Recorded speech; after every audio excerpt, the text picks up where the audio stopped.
ഇന്ന് നമുക്ക് നല്ല പെർഫെക്റ്റ് ആയിട്ടുള്ള പരിപ്പ് വട എങ്ങനെയാണ് തയ്യാറാക്കുന്നതെന്ന് കണ്ടു നോക്കിയാലോ. ചായക്കടയിലൊക്കെ കിട്ടുന്ന രീതിയിലുള്ള നല്ല പെർഫെക്റ്റ് ആയിട്ടുള്ള ഒട്ടും തന്നെ എണ്ണ കുടിക്കാത്ത ഈ ഒരു പരിപ്പ് വട വളരെ എളുപ്പത്തിൽ നമുക്ക് തയ്യാറാക്കിയെടുക്കാം. പ്രത്യേകിച്ച് ഈ വീഡിയോയിൽ ഞാൻ എല്ലാം കൂടി ഒരുമിച്ച് മിക്സ് ചെയ്തിട്ട് വളരെ എളുപ്പത്തിൽ തയ്യാറാക്കുന്ന ഒരു രീതിയിലാണ് കാണിച്ചിരിക്കുന്നത്. അപ്പോൾ നമുക്ക് എങ്ങനെയാണ് ക്രിസ്പി ആൻഡ് ടേസ്റ്റി ആയിട്ടുള്ള ഈ ഒരു പരിപ്പ് വട തയ്യാറാക്കിയിരിക്കുന്നതെന്ന് കണ്ടു നോക്കാം. ഇതിനായിട്ട് ഞാനിവിടെ 2 കപ്പ് പരിപ്പ്, കടലപ്പരിപ്പ് ഇവിടെ കുതിർത്ത് വെച്ചിട്ടുണ്ടായിരുന്നു.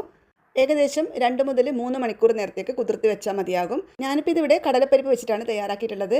മിക്കവാറും ചായക്കടയിലൊക്കെ ഗ്രീൻ പീസ് പരിപ്പ് ഉണ്ടാവുമല്ലോ, ഗ്രീൻ പീസ് പരിപ്പ് വെച്ചിട്ടായിരിക്കും പരിപ്പ് വട തയ്യാറാക്കുന്നുണ്ടാവുക. ഗ്രീൻ പീസ് പരിപ്പിന് ഈ ഒരു കടലപ്പരിപ്പിനേക്കാളും കുറച്ചുകൂടി യെല്ലോ കളർ ഉണ്ടാവും. അപ്പോൾ 2-3 മണിക്കൂർ കുതിർത്ത് കടലപ്പരിപ്പ് നല്ലതുപോലെ വെള്ളമൊക്കെ ഊറ്റി മാറ്റിയതിന് ശേഷം അതിൽ നിന്ന് ഞാനൊരു 4 ടേബിൾ സ്പൂണോളം കടലപ്പരിപ്പ് എടുത്ത് മാറ്റിയിട്ടുണ്ട്. അത് നമുക്ക് കുറച്ച് കഴിഞ്ഞ് ചേർക്കാനുള്ളതാണ്. അപ്പോൾ വെള്ളമൊക്കെ ഊറ്റി മാറ്റിയിട്ടുള്ള ഈ ഒരു കടലപ്പരിപ്പിലോട്ട് ഞാൻ കുറച്ച് സവാളയും പച്ചമുളകും ഇഞ്ചിയും പിന്നെ കുറച്ച് കറിവേപ്പിലയും കൂടി ചേർത്ത് കൊടുത്തിട്ടുണ്ട്. ഒപ്പം തന്നെ കുറച്ച് വറ്റൽമുളക് കൂടി ഇട്ട് കൊടുക്കാം. വറ്റൽമുളകിൻ്റെ ഉള്ളിലുള്ള കുരുവൊക്കെ കളഞ്ഞതിന് ശേഷമാണ് ഞാൻ എടുത്തിട്ടുള്ളത്. എരിവ് അധികം വേണ്ടാന്ന് വിചാരിച്ചിട്ടാണ്. എന്നിട്ടിത് ഒരുമിച്ച് തന്നെ നമുക്ക് മിക്സിയുടെ ജാറിലോട്ട് ഇട്ട് കൊടുക്കാം. എല്ലാം കൂടി മിക്സിയിൽ ജാറിലോട്ട് ഇട്ടതിന് ശേഷം ജസ്റ്റ് ഒന്ന് കറക്കിയെടുക്കണം. പിന്നെ ഇതിലേക്ക് ആവശ്യത്തിനുള്ള ഉപ്പ് ചേർത്ത് കൊടുക്കാം. അതിനുശേഷം ഇനി ജസ്റ്റ് ഇതൊന്ന് കറക്കിയെടുക്കാം. ഒത്തിരി അരഞ്ഞൊന്നും പോരുത്, ജസ്റ്റ് ഒന്ന് കറക്കിയെടുത്താൽ മാത്രം മതി. അപ്പോൾ ഇത് കണ്ടല്ലോ, തരിതരിപ്പായിട്ട് ഇതിനൊന്ന് അരച്ചെടുത്തിട്ടുണ്ട്. ഇനി നമുക്കിതൊരു ബൗളിലോട്ട് മാറ്റി കൊടുക്കാം. അതിനുശേഷം ഇതിലേക്ക് നമ്മൾ മാറ്റി വെച്ചിരിക്കുന്ന കടലപ്പരിപ്പുണ്ടല്ലോ അതുകൂടി ചേർത്ത് കൊടുക്കാം. ഇങ്ങനെ കടലപ്പരിപ്പ് അരക്കാതെ ചേർത്ത് കൊടുക്കുമ്പോൾ അതുകൂടി ഇങ്ങനെ കടിക്കാൻ കിട്ടുമ്പോൾ നല്ല ടേസ്റ്റ് ആയിരിക്കും പരിപ്പ് വട കഴിക്കുമ്പം.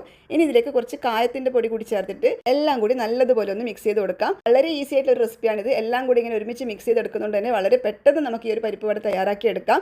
എന്നിട്ട് ഇതിൽ നിന്ന് കുറച്ചെടുത്തിട്ട് എത്ര വലിപ്പത്തിലാണോ നമുക്ക് പരിപ്പ് വട വേണ്ടത് അത്രയും വലിപ്പത്തിൽ ഉരുളയെടുത്തിട്ട് കൈയുടെ അടിയിൽ വെച്ചിട്ട് ഇതുപോലെ ഒന്നിങ്ങനെ ഒന്ന് ഷേപ്പ് ചെയ്ത് കൊടുത്താൽ മാത്രം മതിയാകും.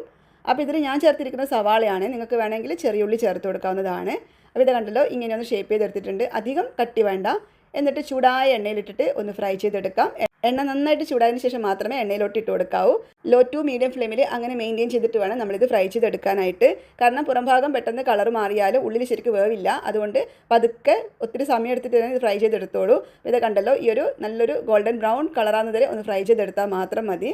ഒത്തിരി സമയം അങ്ങനെ ഫ്രൈ ചെയ്യരുത്, അപ്പോൾ വല്ലാതെ അങ്ങ് ഹാർഡായി പോവും. ഞാൻ നേരത്തെ പറഞ്ഞതുപോലെ ലോ ടു മീഡിയം ഫ്ലെയിമിൽ അങ്ങനെ മെയിൻറ്റെയിൻ ചെയ്തുകൊണ്ട് ഫ്രൈ ചെയ്തെടുത്താൽ മതി.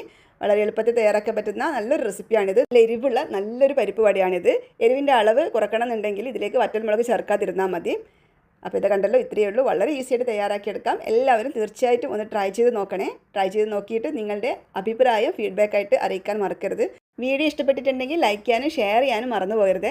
ചാനൽ സബ്സ്ക്രൈബ് ചെയ്താണ് വാച്ച് ചെയ്യുന്നതെങ്കിൽ ചാനൽ സബ്സ്ക്രൈബ് ചെയ്ത് സപ്പോർട്ട് ചെയ്യാനും മറന്നു പോകരുത്. നമുക്ക് വീണ്ടും പുതിയൊരു വീഡിയോ ആയിട്ട് കാണാം.